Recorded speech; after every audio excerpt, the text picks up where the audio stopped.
Vous êtes une donneuse habituée, vous n'avez pas pu donner au mois d'octobre 2014.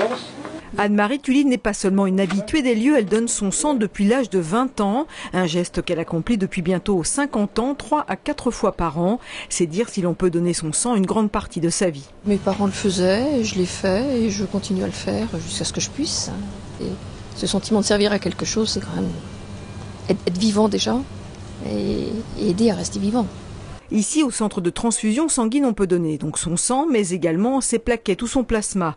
Aurélie est donneuse de mère en fille. À 18 ans, elle a suivi l'exemple familial. 16 ans plus tard, elle vient une fois par mois pour donner son plasma, un don qui dure environ 45 minutes. Je sais que mon don va pouvoir aider, voire sauver des vies, que n'importe qui peut en avoir besoin.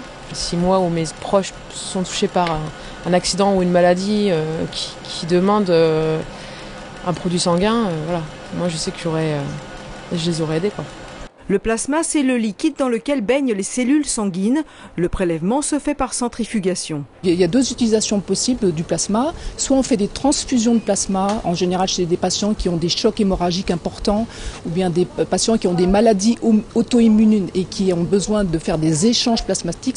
Le plasma peut être utilisé également pour faire des médicaments dérivés du plasma. Le plasma contient beaucoup de protéines. Ces protéines ont des propriétés spécifiques, l'albumine par exemple, les facteurs de la coagulation ou les immunoglobulines. Donc l'albumine peut être utilisée chez les gens qui ont des pertes importantes d'albumine, les grands brûlés en particulier. Damien, lui, donne ses plaquettes. C'est aussi un constituant de cellules sanguines. Le don dure 1h30 et pour cet aide-soignant yvelinois qui travaille dans un service de chirurgie cardiaque, c'est un don essentiel. Je travaille à l'hôpital et souvent on a du mal à trouver les dons de plaquettes et tout ça.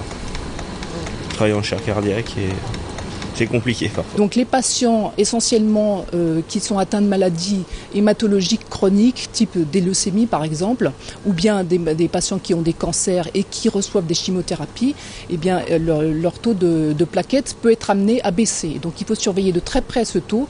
Dès qu'il descend en dessous du seuil critique, il faut faire des transfusions de plaquettes. Le problème avec les plaquettes, c'est leur durée de vie. Les cellules doivent être transfusées 5 jours après le don.